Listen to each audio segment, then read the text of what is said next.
So there has been a whole lot of buzz on the weapon foundries within the Destiny universe, and one of my community members, Kurt, came up with the idea that maybe we should do a fashion contest centered around those foundries. So today, Guardians, I'm going to be showing you some fashion based off of Weist, Amalon, Hake, Suros, Tex Mechanica, and the Black Armory. And if you ever want to participate in any of these contests in the future, go ahead and click on that Discord link down below, because we have fashion contests every single weekend. And if you're new here, why don't you go ahead and hit that subscribe button, because you obviously like Destiny 2 fashion, and you obviously want to see more of these videos in your inbox. And this first Guardian that I have for you guys today is living proof that my fashion contests are not rigged, because I submitted into my own fashion contest this weekend under a different Discord account, and first of all, nobody noticed it was me. Second of all, yeah, I didn't win, and I didn't even get into the voting. So yeah, my fashion contests are not easy to win, even for me.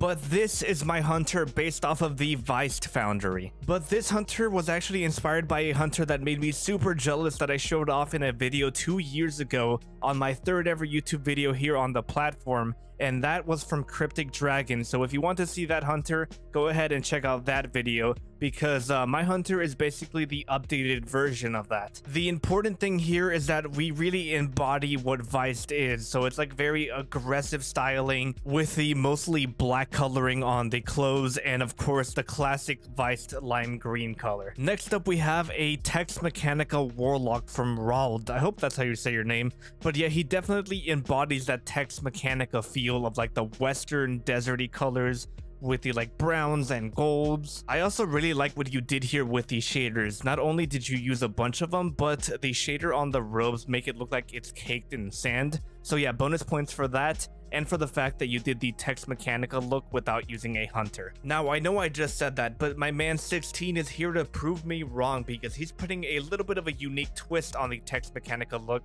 and leaning more into the Huckleberry. Now, I really like the way that this makes me feel like it's a robo-cowboy type of thing, almost like it's from Star Wars. But my favorite part about this is actually the red scarf around the neck, which looks a lot like the stock on the Huckleberry with that like cherry red wood. And speaking of wood, would you guys consider hitting that like button down below if you like this video so far? See what I did there with that segue? But yeah, anyway, here is a Suros Titan from Truth Agent. And you know what? I think I really like the proportions on this Titan. Everything just kind of fits well together in this. And I do have to say, using the Dune Marchers in a Suros themed build is a very good idea. They just sort of match all of these Suros weapons perfectly. However, even though it does look really good and I'm really impressed by this, I don't think it embodies the Suros mentality fully because of the bandages. Remember, Suros really likes clean designs, and let me give you a good example of that. Now, this Titan is going to be from the Slayer 100, and you can see here what I mean by like the Suros mentality. All of the armor is really clean, there's no scratches on it, there's no smudges on it, and everything is just very uniform and a little bit round. I will give you some major bonus points, Slayer, because you did make the Lux visor look really good, which I don't really like that helmet, so kudos to you. But I will also kind of deduct a point because your mark says Dido on it. It does look really good with this armor, so I know why you used it. But yeah, that's something to consider, and something I might just like sweep under the rug and pretend it's not there. Okay, so let's go ahead and switch gears a little bit over to Amalon, and this one is from Owen Pappy. So I think that this one might actually win the actual fashion contest in my server. I'm recording this before any of the results come out, so even I don't know what's happening there. But a lot of people definitely liked this hunter. This hunter is like very techy, very like futuristic, which I feel like definitely embodies Amalon a lot. They were the pioneers of the energy weapons, I believe. And the only thing that it's really missing is those little like orbs strapped onto it like the guns have. Kind of like this Titan from DocFourleaf. So you still get that like futuristic vibe with all of the armor, but you get the added bonus of having those little orbs on the peregrine greaves, which definitely match up with the orbs on the side of all of the Amalon weapons. I definitely get a feel from this Titan that there was a whole lot of thought put into each and every piece, especially that future facing mark, which does have the Amalon print on the side. And now let's go ahead and move on to our first Hake Guardian of the group. And yes, I do know that it's actually pronounced Haka, because I believe either Luke Smith or Deej, Bungie's old community manager, tweeted out how it was pronounced, but whatever, I'm gonna keep calling it Hake. So this one is from one of my mods named Cheese, and to me Hake is very militaristic, so the scout vibe on this hunter definitely works out. He also does have on a lot of those Hake colors, which are like the little bit of black in there, mixed with a good amount of tan, and a very dull orange. I mean, it should be the right colors, right? He's using the Hake history shader, it's basically in the name. I also really want to show off this hunter right here from Bossedupgamer, and it really shows you what you can do with the combination of the 7 Seraph Strides and the Demo Spawn grips, however you say that word. But yeah, those two are a very good combo, and I really like what he did there, especially with adding on that Roboraptor chassis, which is also pretty militaristic. And I actually have another hunter that uses those same legs because they just work so well with this theme.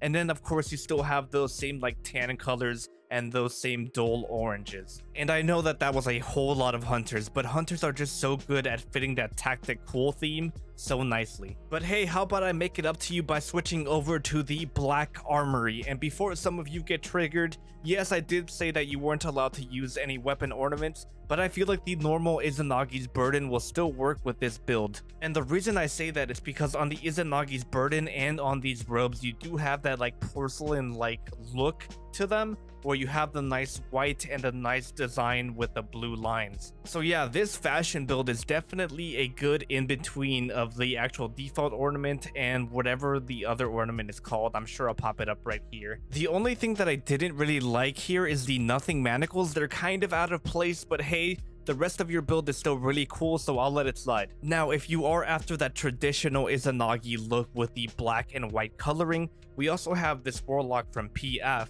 and this one has a lot more of that Black Armory DNA in there because you do have those big bulky robes that make your warlock look very tough. Now, if you're after a more traditional look for the Black Armory, like the black and red stuff, you could look over to the Tailors of the Travelers Warlock right here, because you do have a lot more of that, and he's actually using the Black Armory shaders here. I really could see this Warlock right next to Ada-1, helping her craft all of her weapons, and the Warlock itself still looks very tough and very well built. It also still does a really good job at matching the traditional Black Armory weapons better, like the Blast Furnace, Kindled Orchid, Hammerhead, basically all of the weapons we want Bungie to bring back. And now let's go ahead and move on to one of my favorite foundries in the game, and that's going to be Dido. So this one is going to be from the RAMENRONIN, and he decided to do a Dido Warlock, which I think looks really freaking nice. Now, this Warlock does have a lot going for it. First of all, it matches that Jade Rabbit in its hands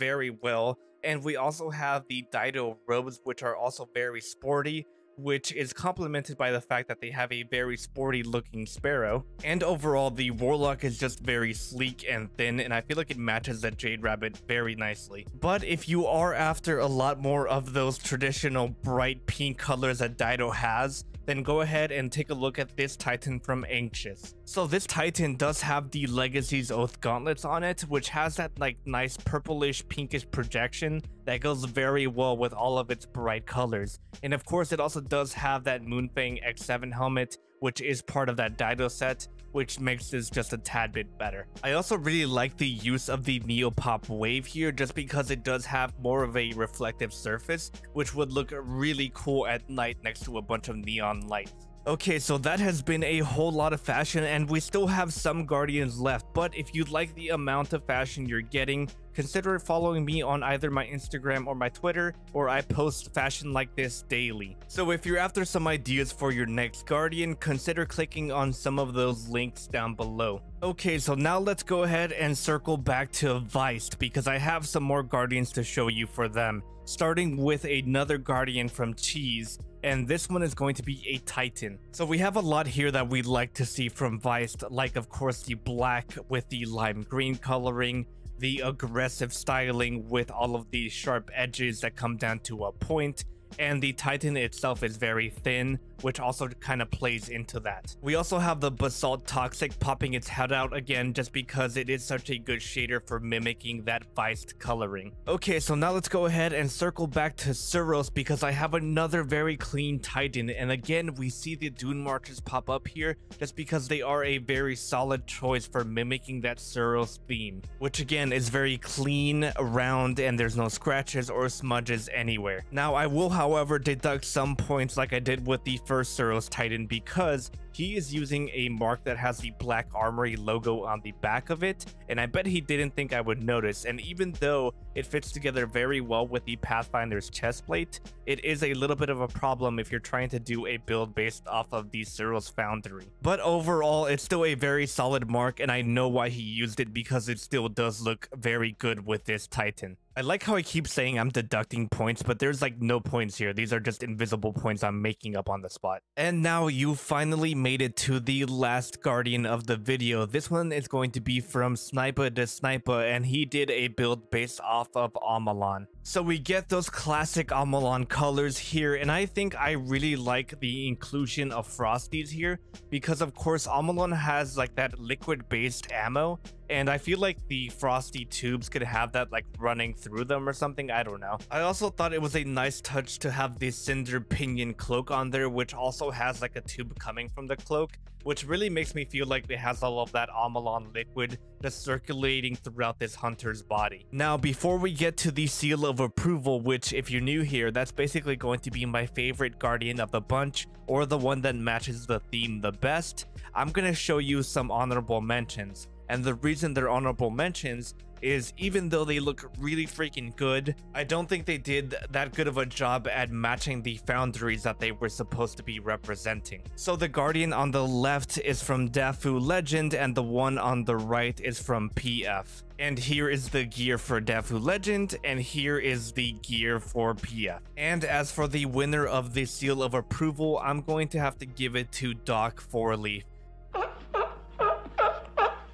Just because I feel like there was so much thought put into choosing the armor on this Titan, especially when it comes to the Peregrine Greaves, having the little spheres on the knees that really represent the Amalon Foundry, because of course the guns do have that on the side of them, which holds all of that like liquid ammo. So congratulations to you, Doc, very well deserved, but honestly any one of these Guardians could have won that seal depending on your personal taste. So if you disagree with me, go ahead and comment down below and let me know which one of these Guardians was your favorite. And before I let you guys go, remember that I do have a fashion contest every single weekend in my Discord server. That's where I got all of these submissions from, and I let you guys vote for the winners. So here are the results of that community vote. So in third place, we have that Tex Mechanica Warlock from Rald. In second place, we have that Amalon Titan from DocFourleaf. And in first place, we have Owen Pappy and that Amalon Hunter. So also a big congratulations to those contest winners. This contest is not easy to win, like I said at the beginning of the video, but go ahead and leave a like on this video if you did enjoy it. Hit that subscribe button if you want to see more Destiny 2 fashion. And lastly, guys, I do have a Patreon, so if you guys have ever wanted some personal fashion advice from me, I am at your beck and call if you become a Patreon. And the second perk is you get your name at the end of all of my long form videos, like you're about to see here. I hope you guys have a great rest of your days, and as always, stay beautiful.